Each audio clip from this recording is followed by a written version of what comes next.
नमस्कार शेतकरी मित्रांनो, मी राजत इंटरनेट कॅफेमध्ये आपलं स्वागत आहे. आजच्या व्हिडिओमध्ये मागेल त्याला सौर कृषी पंप योजनेची पात्रे आणि अर्ज करण्याची संपूर्ण माहिती पाहणार आहोत. चला तर मग व्हिडिओला सुरुवात करूया. सरकारी अपडेट सबसे पहले सबसे आसान. Welcome to Rajat internet cafe. डेस्कटॉपमध्ये सर्वप्रथम न्यू टॅब ओपन करायचा. त्यानंतर त्याच्यामध्ये मागेल त्याला सोलर असं सर्च करायचं. त्यानंतर पहिलेच वेबसाईट येईल त्याच्यावर क्लिक करायचं. क्लिक केल्यानंतर हे नाही आहे, पहिलीच नाही, दुसरीवाली याच्यावर क्लिक करायचं. याच्यामध्ये थोडा लोड होतं. त्याच्यामध्ये आपल्याला योजनेची माहिती, पीकपत्रे, शासन नियमन वगैरे सगळ्या गोष्टी मिळायला भेटतात. त्याच्यामध्ये आपल्या लाभार्थी सुविधा या पेजवर ओपन करायचे आणि पहिलंच टॅब ओपन करून टाकायचं. नेटचा प्रॉब्लेम असते, पूर्णपणे लोड होऊ द्या. त्यानंतर सर्वात प्रथम शेतकऱ्याची जमिनीची माहिती इथे एंटर करायची. शेतकऱ्याची जमीन कुठे आहे तो सर्वात पहिले एंटर करू. त्यामध्ये सर्वात प्रथम आपण जिल्हा, तालुका आणि जमीन कुठे आहे तो गाव इथे एंटर करायचं. त्यानंतर आपला शेतीच्या इथे गट नंबर एंटर करून टाकायचा. आता मी इथे शेतीचा गट नंबर एंटर करत आहे. त्याच्यानंतर नेक्स्टमध्ये साईडला एंटर करायचा आहे, खाली पण तोच गट नंबर येऊन जाईल. त्याच्यानंतर शेतीच्या प्रकारमध्ये सेल्फ आणि सेल्स ऑप्शन येतं, तर आपली जमीन सामायिकमध्ये असल्या कारण शेअर ऑप्शन चॉईस करायचं आहे. त्याच्यानंतर कस्टमरचं त्याच्यामध्ये नाव येऊन जाईल. त्याच्यानंतर अर्जदाराचं याच्यामध्ये नाव लिहून एंटर करून टाकायचं. आता मी याच्यामध्ये अर्जदाराचं नाव एंटर करत आहे. त्याच्यामध्ये फर्स्टमध्ये अर्जदाराचा फर्स्ट नेम, अर्जदाराच्या वडिलाचं नाव आणि अर्जदाराचा आडनाव असं तिन्ही गोष्टी एंटर करून टाकायचं.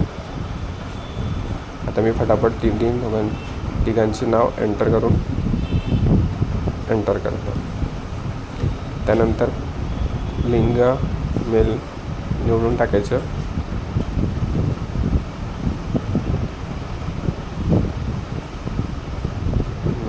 त्यानंतर कॅटेगरी निवडून टाकायची. ईमेल असेल तर द्यायचं, नसेल नाही दिलं तरी चालून देईल. त्यानंतर अर्जदाराचा पत्ता एंटर करून टाकायचा. सर्वप्रथम घर क्रमांक लिहायचा, त्याच्यानंतर रस्ता लिहायचा, त्याच्यानंतर जिल्हा लिहायचा, त्याच्यानंतर तालुका लिहायचा, त्याच्यानंतर अर्जदार कुठं राहते तो लिहायचा, त्याच्यानंतर पिनकोड लिहायचा, त्याच्यानंतर मोबाईल नंबर लिहायचा. त्याच्यानंतर कस्टमरचा आधार प्रमाणीकरण करून टाकायचं. आता मी इथे कस्टमरचा सर्वात प्रथम मोबाईल नंबर आणि आधार नंबर इथं एंटर करून घेतला. कस्टमरचा प्रमाणीकरण आपण आता एंटर करून टाकायचं. कस्टमरचं प्रमाणीकरण OTP घालून आपण सक्सेसफुल करून घ्यायचं. आता मी करून घेतले, तुम्ही पण करून टाकायचं. त्यानंतर नेक्स्ट यायचं. त्याच्यानंतर आपल्याला पाण्याचा स्रोत निवडायचा. तर आपल्या शेतावर पाण्याचा स्रोत काय आहे तो पहिले चेक करून टाकायचा सातबारा. त्यानंतरच पाण्याचे स्रोत इथं एंटर. तर आपल्या सातबारावर पाण्याचे स्रोत कॅनल आहे, तर आपण इथे आता कॅनल एंटर करूया. कॅनल एंटर केल्यानंतर तो सिंचन प्रकारमध्ये ओपन आहे कसा आहे तर निवडून टाकायचं. त्यानंतर पाण्याची गुणवत्ता निवडायची, हार्ड आहे, सॉफ्ट आहे काय. त्याच्यानंतर पाण्याचा जलस्रोत निवडायचे, किती फूट खोल आहे, किती रुंद आहे, किती आहे, हे सगळ्या गोष्टी निवडून टाकायच्या.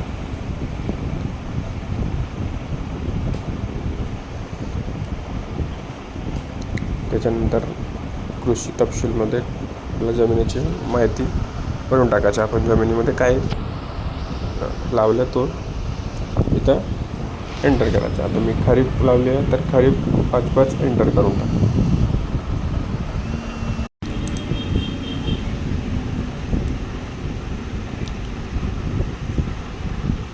त्याच्यावर विद्यमान पंपचे ते तपशील निघून टाकायचं. त्याच्यामध्ये पहिलं ऑप्शन आहे एस करायचं. त्याच्यानंतर आपल्याला कोणत्या प्रकारचं पाहिजे, DC पाहिजे, कसं पाहिजे तो एंटर करायचा. त्याच्यानंतर सबर्शिबल पाहिजे की कशा पाहिजे. त्याच्यानंतर आपण किती HP आपल्याला योजना एंटर करायची आहे, तर आपल्याला 3 HP करायचे तर आपण 3 HPच्या करूया. 3 HP आपल्याला अर्ज करायचा तर आपण 3 HP करूया. त्यानंतर आवश्यक तपशीलमध्ये पण आवश्यक प्रकार पंपमध्ये पण DC पंप निवडायचा. त्यानंतर आवश्यक पंपामध्ये पण समर्शिबल निवडायचं. त्याच्यानंतर उंची वाटत किती HP आपल्याला पाहिजे, 3 HP पाहिजे 3 HP आणि आवश्यक वजनचे उपसंयोजन 200 करून टाकायचं. त्याच्यानंतर बूस्टर पंप पाहिजे असेल तर येस करायचं, नसेल तर नो करायचं. त्याच्यानंतर खाली घ्यायचं. त्याच्यानंतर इथं बँकेचे तपशील भरून टाकायचे. सर्वप्रथम इथं कस्टमरचा बँकचा अकाउंट नंबर इथे एंटर करून टाकायचा. त्याच्यानंतर कस्टमरचं नाव एंटर करून टाकायचं. त्यानंतर बँकेचा IFSC कोड इथे एंटर करून टाकायचं. त्यानंतर बँकेचं नाव इथे एंटर करून टाकायचं, कोणती बँक आहे तर. त्यानंतर कस्टमरचा MER कोड इथे एंटर करून टाकायचा. त्यानंतर ते बँक कुठं आहे, ते शाखा कुठं आहे, शाखेचे नाव इथे एंटर करून टाकायचं. त्याच्यानंतर शाखेचं नाव एंटर करून टाकायचं. ते शाखा कुठं आहे ते पण इथे एंटर करून टाकायचं. त्याच्यानंतर आय एग्री याच्यावर क्लिक करायचं. त्याच्यानंतर आता आपल्याला डॉक्युमेंट अपलोड करायचं. डॉक्युमेंट अपलोड करताना सर्वप्रथम आपल्याला 7/12 अपलोड करायला लागेल. त्याच्यानंतर मग बँकेचं पासबुक अपलोड करायचं नंतर, आणि त्याच्यानंतर फोटो अपलोड केल्यानंतर त्याच्यानंतर आपल्याला पाण्यात प्रभावित असलेला एक नारकत प्रमाणपत्र नोटरी अपलोड करायला लागेल. त्याच्यानंतर आपली जमीन जिथं आहे त्याचा एक परवाना आपल्याला, जसं नळला लागून आहे तर नळ एक परवाना आपण तिथे अपलोड करून टाकून, आणि SC कार्ड असल्या कारणानं आपल्याला एक जातीचं सर्टिफिकेट इथं अपलोड करा. तर आता मी सर्व डॉक्युमेंट एक एक करून इथं अपलोड करून घेते. सर्व डॉक्युमेंट आता इथं मी अपलोड करत आहे.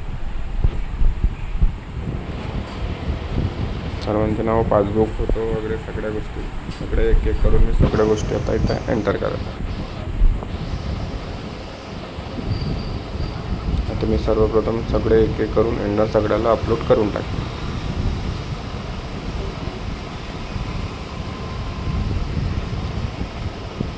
कास्ट सर्टिफिकेट वगैरे सगळ्या गोष्टी अपलोड करून टाकते.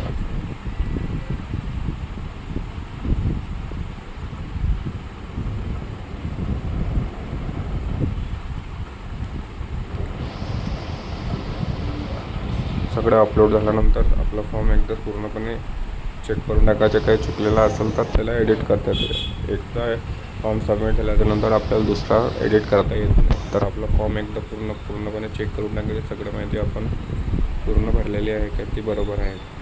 तर आता मी सगळी माहिती सगळं व्यवस्थित भरले आहे. तर मी सबमिट या बटनावर क्लिक करतो. 2दा क्लिक करायचं, ओके करायचं.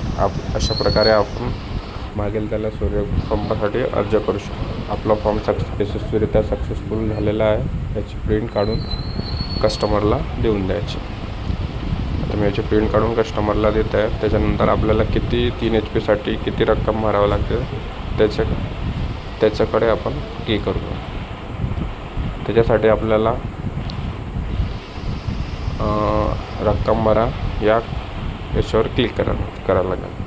त्याच्यानंतर आपल्याला रकमेचं पेज ओपन होणार. याच्यामध्ये आपल्याला SC कास्ट असल्या कारणानं आपल्याला 3 HP 10,999 एवढं आपल्याला रक्कम भरावी लागते. आणि जर OBC SC आणि दुसरी अदर कास्ट असेल ओपनमधून जर आपण फॉर्म भरला असेल तर आपल्याला 21,000 ते 22,000 समथिंग आपल्याला चालन भरावं लागतं. अशा प्रकारे आपण मागेल त्याला सूर्यघरसाठी अर्ज करू शकतो.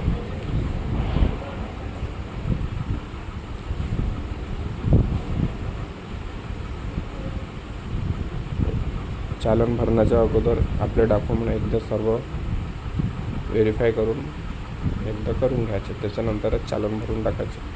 कारण कधी कधी चालनचा प्रॉब्लेम येऊ शकतो, कधी नेटवर्क वगैरे इश्यू होते तर चालन वापस येऊ शकतं. अशा प्रकारे आपण मागेल त्याला सूर्यघर पंपासाठी आपण अर्ज करू शकतो. तर शेतकरी मित्रांनो, ही होती मागेल त्याला सौर कृषी पंप योजनेची महत्त्वाची माहिती. व्हिडिओ आवडला असेल तर लाईक, शेअर आणि सबस्क्राईब नक्की करा. अशाच सरकारी योजना आणि अपडेट्ससाठी राजत इंटरनेट कॅफेसोबत जोडलेले राहा.